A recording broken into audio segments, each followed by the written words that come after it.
Hello friends, welcome to AKSIS academy daily current affairs. So ముందుగా నేను ఇచ్చినటువంటి క్వశ్చన్కి వచ్చే ఆన్సర్ 3 స్టేట్మెంట్లు కరెక్టే. What are the recent polity initiatives of government of India to promote the growth of manufacturing sector? 3 ఉన్నాయి, పెద్దగా చెప్పేదే లేదు. ఇంకా ఈరోజు టాపిక్ వచ్చేసి Satavahana dynasty. Archaeological survey of India వాళ్ళు కొన్ని ఇన్స్క్రిప్షన్స్, శాసనాల గురించి ఈ మధ్యకాలంలో కొంత రీసెర్చ్ చేశారు. సో అందులో భాగంగా శాతవాహన డైనెస్టీ గురించి న్యూస్ పేపర్లో వచ్చింది. ఆబ్వియస్గా ఏన్షియంట్ ఇండియా వీటికి సంబంధించినటువంటి క్వశ్చన్లు న్యూస్ పేపర్లో ఎక్కువగా ఎక్కడైనా టచ్ అయినటువంటి అంశాల మీద ఎక్కువగా అడుగుతూ ఉంటాడు. సో మీరు కూడా చాలా రోజులు అయ్యి ఉంటుంది చదువుండి శాతవాహన డైనెస్టీ గురించి ఒకసారి మనం చదువుకుందాం. ముఖ్యంగా తెలుగు వాళ్ళకు, అంటే ఆంధ్ర తెలంగాణ ప్రాంతాల వాళ్ళకి శాతవాహన డైనెస్టీ గురించి బాగా తెలుస్తుంది. ఎందుకంటే మన శాతవాహన రాజుల కింద పరిపాలించబడ్డాం. తెలుగు భాషను ప్రోత్సహించడంలో శాతవాహన రాజుల యొక్క ఈ ప్రోద్బలం అనేటటువంటి చాలా ఎక్కువగా ఉంది. ఆ రోజు నుంచే మనం ఉగాది అనేటటువంటి పండగను శాతవాహనుల కాలం నుంచి జరుపుకున్నాం. సో ఇందులోనే భాగంగా ముందుగా చూస్తే ఏన్షియంట్ ఇండియన్ ఇన్స్క్రిప్షన్స్, అంటే పురాతనమైనటువంటి శాసనాలు కొన్ని పెద్దపల్లి అనేటటువంటి ప్రాంతం ఉంది, వెరీ నోన్ తెలంగాణలో. ఆర్కియలాజికల్ సర్వే ఆఫ్ ఇండియా వాళ్ళు ఇక్కడ ఈ ఇన్స్క్రిప్షన్ను తీశారట. సో ఇది శాతవాహన డైనెస్టీకి దాదాపుగా 1st సెంచరీ బీసీ నుంచి 6th సెంచరీ బీసీ, అంటే బిఫోర్ క్రైస్ట్, క్రీస్తు పూర్వము 1వ శతాబ్దం 6వ శతాబ్దం మధ్యకాలంలో ఉన్నాయి. బ్రాహ్మీ స్క్రిప్ట్లో ప్రాకృత లాంగ్వేజ్లో ఇవి రాసున్నాయట. ఇవి శాతవాహనుల కాలానికి సంబంధించి రాజకీయపరమైనటువంటి అంశాల గురించి, అలాగే అప్పుడు సాంస్కృతిక, అలాగే అడ్మినిస్ట్రేషన్, పరిపాలనా సంబంధమైనటువంటి అంశాల గురించి కొంత ఇన్ఫర్మేషన్, సమాచారాన్ని అందజేస్తున్నాయి. ముఖ్యంగా Telangana was part of Asmaka 16 mahajanapadas, అంటే 16 మహాజానపదాలో తెలంగాణ అనేటటువంటిది అస్మక రాజ్యానికి సంబంధించినటువంటిది అని ఈ శాసనాలు మనకు చెప్తున్నాయి. సో తెలంగాణ తాలూకా చారిత్రాత్మకమైనటువంటి స్థితి లేదా పాత్ర, అలాగే మేజర్ ఇండియన్ డైనెస్టీస్, ఆ కాలంలో పెద్ద పెద్ద రాజ్యాలకు తెలంగాణ ప్రాంతం అందించినటువంటి ఈ కాంట్రిబ్యూషన్స్, ఇవన్నీ కూడా ఈ శాసనాల ద్వారా మనకు కొంత తెలుస్తుంది. సో అలాగే శాతవాహన డైనెస్టీ ఇగో ఇంత ఆక్రమించారు. నాకు తెలిసినంత వరకు మనం మొఘలుల గురించి చెప్పుకుంటాం కానీ, సో మొఘలులతో సమానంగా శాతవాహనులు ఆ ప్రాంతాన్ని ఆక్రమించారు. దాదాపుగా గంగానది ప్రాంతం నుంచి కింద తమిళనాడు బోర్డర్ వరకు, కేరళ బోర్డర్ వరకు ఈ మొత్తంగా తీసుకున్నారు. ప్రతిష్టాన అనేటటువంటి ప్రాంతం, అలాగే ఉజ్జయిని, అలాగే గిరింగర, అలాగే వనవాసి, ఈ ప్రాంతాలు, అమరావతి ముఖ్యంగా ఆంధ్రప్రదేశ్లో ఉంది. సో ఈ ప్రాంతాలన్నింటిలోని కూడా శాతవాహనులు చాలా అద్భుతమైనటువంటి పరిపాలనను ఈ యొక్క నోట్స్ని తీసుకొని చేశారట. సో అలాగే ముందుగా కనుక మనం చూసుకుంటే అసలు శాతవాహనుల కాలం అనేటటువంటి 60 బీసీ, అంటే క్రీస్తు పూర్వం 60 సంవత్సరాల పూర్వం సిముక అనేటటువంటి వ్యక్తి ఈ యొక్క రాజ్యాన్ని స్థాపించాడు. సో ఇది నానాగఢ్ శాసనంలో దీని గురించి ఇవ్వబడింది. దాని తర్వాత శాతవాహనుల కాలంలో చాలా ఎక్కువగా చెప్పుకునేటటువంటి పేరు పాపులర్ కింగ్ గౌతమిపుత్ర శాతకర్ణి. అయితే చాలామంది ఇక్కడ చరిత్రను వక్రీకరించారు. వాళ్ళలో ఎక్కువగా ఆడవాళ్ళకు గౌరవం ఇచ్చారు. అందుకని చెప్పేసి ఈ యొక్క రాజుల పేర్ల తర్వాత వాళ్ళ మదర్స్ పేర్లు, అంటే తల్లుల పేర్లు జోడించుకునేటటువంటి సాంప్రదాయాన్ని తీసుకొచ్చారనేది యాక్చువల్గా ఇది పూర్తి స్థాయిలో నిజం కాదు. మనకున్నటువంటి చరిత్ర ఆధారంగా చూస్తే ఆ రోజుల్లో రాజులకి ఎక్కువగా పెళ్ళిళ్ళు జరిగేవి. సో ఏ రాణికి ఏ బిడ్డ పుట్టాడు అని తెలుసుకోవడం కష్టం కాబట్టి, బట్ అలానే ఆ రాజ్యంలో ఆడవాళ్ళకి గౌరవం ఇవ్వలేదనేది నా ఉద్దేశం కాదు.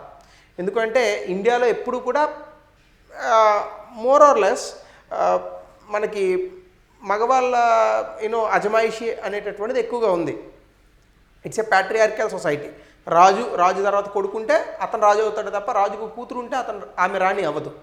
సో అలాంటి సందర్భాలలో ఏ రాణికి పుట్టినటువంటి బిడ్డలు అనేది తెలియాలి కాబట్టి, సో అప్పుడు కూడా ఆడవాళ్ళకి చాలా గౌరవం ఇచ్చారు కాబట్టి అలా ఆడవారి పేర్లను, అంటే వాళ్ళ తల్లుల పేర్లను, మాతృమూర్తి యొక్క పేర్లను వాళ్ళ పేర్లకు జోడించుకున్నారు.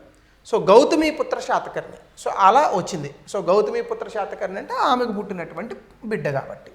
సో శాతవాహనులు చాలా గ్రేటెస్ట్ రూలరు. దాదాపుగా శాకాస్, అలాగే క్షతాత్రాస్, ఈ డైనెస్టీస్, నహాపండు, వీళ్ళంతా గ్రీక్ ఆరిజిన్ పీపుల్. వీళ్ళని ఓడించినటువంటి వ్యక్తులు వీళ్ళు. సో దాదాపుగా మాల్వా నుంచి కర్ణాటక వరకు రాజ్యాన్ని విస్తరించాడు. సో నహాపనాస్ కాయిన్స్ ఏవైతే ఉన్నాయో ఆ నహాపనాన్ని నరికినటువంటి ఒక సింబల్తో వీళ్ళు కాయిన్స్ రిలీజ్ చేశారు. సో నహాపన్ను ఓడించడం అతని తాలూకా చాలా పెద్ద అచీవ్మెంట్. లేదని అనుకుంటే ఆ రోజుల్లోనే ఈ గ్రీక్ వాళ్ళు, బ్యాక్టీరియన్స్, వీళ్ళంతా కూడా భారతదేశాన్ని ఆక్రమించుకొని ఉండేవాళ్ళు. సో ఇది గౌతమిపుత్ర శాతకర్ణి. 3 వాసిష్ఠిపుత్ర పులమావి గౌతమిపుత్ర శాతకర్ణి కొడుకు. సో ఇతను క్యాపిటల్ని ప్రతిష్టానపురానికి మార్చాడు. అలాగే ఆంధ్రప్రదేశ్ని పూర్తి స్థాయిలో ఇప్పుడు ఉన్నటువంటి ఆంధ్రప్రదేశ్ ప్రాంతాన్ని అమరావతి ప్రాంతాన్ని ఒక నోట్గా చేసుకొని ఈ శాతవాహనుల డైనెస్టీలోకి తీసుకొచ్చాడు. So married daughter of Rudradaman to is conflicts, Rudradaman డాటర్ని పెళ్లి చేసుకున్నాడు ఈయన. తర్వాత యజ్ఞశ్రీ శాతకర్ణి, ఈయన నార్థరన్ కొంకన్ మాల్వా ప్రాంతాలను ఆక్రమించాడు. అంతకుముందు వీళ్ళదే, మళ్ళీ వీళ్ళే తీసుకున్నారు. ట్రేడ్ అండ్ నావిగేషన్, ముఖ్యంగా షిప్స్ ఆ రోజుల్లో ఓడళ్ళు దాని ద్వారా జరిగేటటువంటి వాణిజ్యము వీటిని ప్రోత్సహించినటువంటి వ్యక్తి యజ్ఞశ్రీ శాతకర్ణి. తర్వాత మెటీరియల్ కల్చర్ అండ్ అగ్రికల్చర్కి సంబంధించి కనుక మనం చూస్తే ఆ రోజుల్లోనే ఇనుముతో చేయబడినటువంటి వస్తువులతో వీళ్ళు వ్యవసాయాన్ని బాగా పెంపొందించారు. అందులో ప్లౌషేర్స్, యారో హెడ్స్ ఇవన్నీ కూడా ఉంటాయి. అలాగే iron smelting sites Karimnagar, Warangal ఇప్పుడు ఉన్నటువంటి ప్రాంతాలలో ఆ రోజుల్లో ఈ యొక్క ఇనుముతో చేసేటటువంటి సైట్స్ కొన్ని ఆ ప్రాంతాలు కొన్ని బయటపడ్డాయి. అలాగే మనం కనుక చూస్తే rice cultivation in Krishna Godavari delta, అంటే కేజీ డెల్టా అని అంటాం కదా, కృష్ణా గోదావరి డెల్టా, ఇక్కడ ఎక్కువగా వరి ఉత్పత్తిలో కూడా వీళ్ళ తాలూకా ప్రోత్సాహం ఉంది. అలాగే ప్లినీ ఇతను చరిత్రకారుడు, ఇతను రాసినటువంటి వీటిల ప్రకారం కాటన్ ప్రొడక్షన్ చాలా అద్భుతంగా ఉండేదట. ఎందుకంటే శాతవాహనులు స్థాపించినటువంటి రాజ్యం మహారాష్ట్ర, గుజరాత్ ఈ ప్రాంతాల్లో ఉంటుంది. అక్కడ ఎక్కువగా మనకి రెగూర్ సాయిల్, నల్లమట్టి నేలలు ఉండడం వల్ల, అలాగే నీరు అలాగే సమృద్ధిగా ఉంటుంది భారతదేశంలో. ఈ కారణంగా మనకి పత్తి చాలా అద్భుతంగా పండేదని చెప్పి ప్లినీ అతని తాలూకా రాతల్లో రాశాడు. అలాగే అర్బనైజేషన్ అండ్ ట్రేడ్, ఆ కాలంలోనే ఈ యొక్క పట్టణాలను చేయడం అనేటటువంటి చాలా అద్భుతంగా జరిగేవి. ఇక్కడ పెద్ద బంకూర్ అనేటటువంటి ప్రాంతం 200 BC అంటే క్రీస్తు పుట్టక పూర్వం ఆ ప్రాంతంలో, అలాగే 200 CE ఈవెన్ తర్వాత ప్రాంతం, ఈ మధ్యకాలంలో బ్రిక్ హౌసెస్ ఉండేవట. అంటే ఇటుకలతో కట్టిన ఇల్లు, సాధారణంగా పాకలే ఉండేవి కానీ ఇటుకలతో కట్టిన ఇల్లులు ఉండేవి, అందులో బావులు ఉండేవి, డ్రైన్స్ ఉండేవి. సో దాదాపుగా 30 వాల్డ్ టౌన్స్, అంటే ఈస్టర్న్ డెక్కన్ ప్రాంతం, అంటే ఇప్పుడున్నటువంటి కొంత విదర్భ ఈ ప్రాంతం అని అనుకోండి, ఆ ప్రాంతాల్లో వాల్డ్ టౌన్స్ అంటే గోడలతో నిర్మించినటువంటి, గోడలు బోర్డర్గా తీసుకొని నిర్మించినటువంటి టౌన్స్ ఉండేవట, నగరాలు. అంటే టౌన్స్ అంటే మీరు ఇప్పుడు హైదరాబాద్ అని టౌన్ అనుకోమాకండి.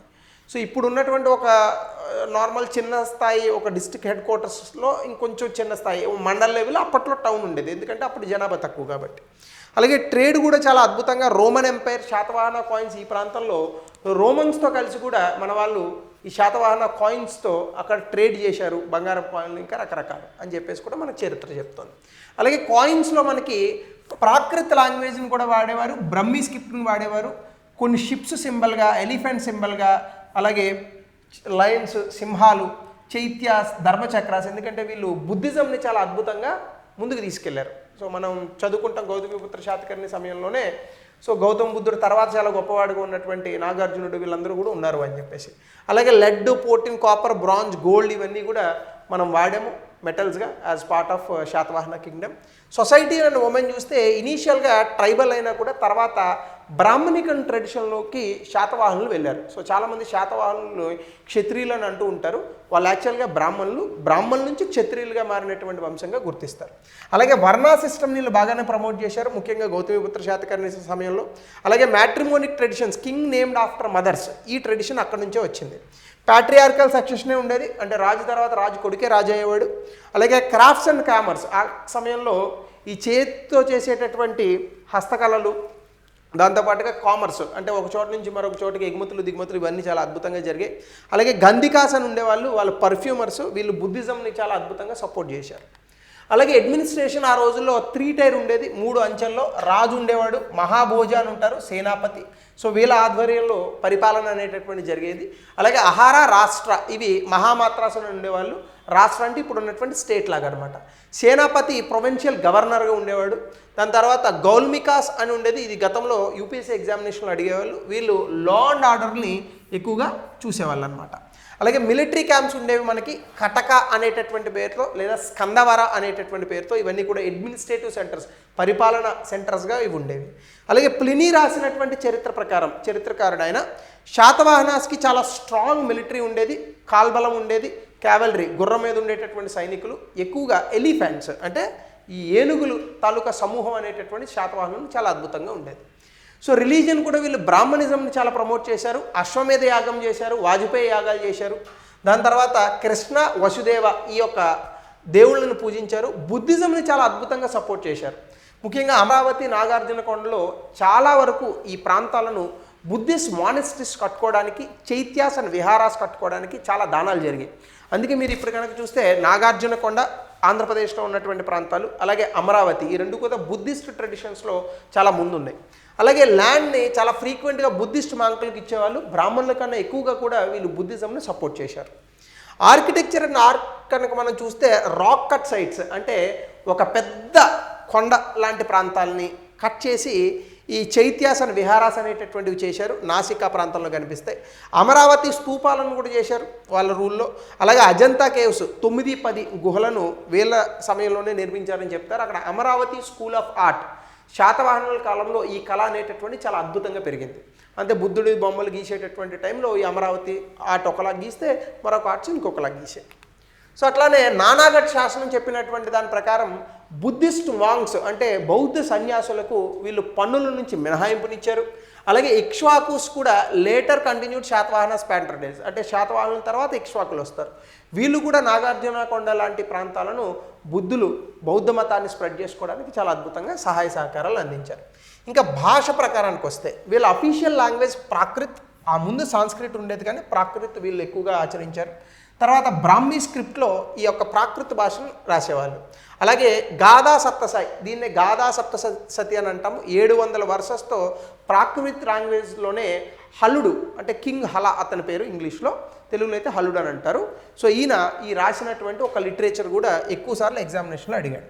సో ఇక ఫైనల్గా శాతవాహనుల యొక్క రాజ్యం ఎలా కూలిపోయింది అని కనుక మనం చూస్తే 3rd సెంచరీలో కూలిపోయింది. ఎందుకంటే ఇక్ష్వాకులు ఈస్టర్న్ డెక్కన్ ప్రాంతాన్ని పూర్తి స్థాయిలో ఆక్రమించుకున్నారు. దాని తర్వాత పల్లవులు ఎప్పుడైతే ఈ యొక్క సౌత్ ప్లేస్లో పల్లవ కింగ్డమ్ ఎప్పుడైతే వచ్చిందో, కర్ణాటక, తమిళనాడు, ఆంధ్రప్రదేశ్ ఈ 3 ఉన్నటువంటి ప్రాంతాల్లో అప్పటి నుండి కూడా ఈ యొక్క శాతవాహనుల యొక్క పాపులారిటీ అనేటటువంటి తగ్గింది. సో వీటికి సంబంధించి గతంలోనే ఇచ్చినటువంటి ప్రశ్న, దయచేసి దీని ఆన్సర్ని కమెంట్ సెక్షన్లో తెలపండి. ఇది కరెంట్ అఫైర్స్లో టచ్ అయింది కాబట్టి ఇక్కడ అక్కడ టచ్ చేసి మీకు ఓవరాల్ ఆస్పెక్ట్ ఆఫ్ ద శాతవాహనాలు చెప్పే ప్రయత్నం చేశాను. మీకు రివిజన్ కూడా అయిపోతుంది. అలాగే తొలి భారతీయ శాసనాల్లో నమోదు చేయబడిన తాండవ నృత్యం గురించి చర్చించండి 200 పదాల్లో. సో ఇది ఈరోజు టాపిక్, వెరీ ఈజీ టాపిక్. ఇంకా ఏమైనా టాపిక్స్ మీకు నేను చెప్పాలని అనుకుంటే దయచేసి కమెంట్ సెక్షన్లో మెసేజ్ పెట్టండి. Thank you.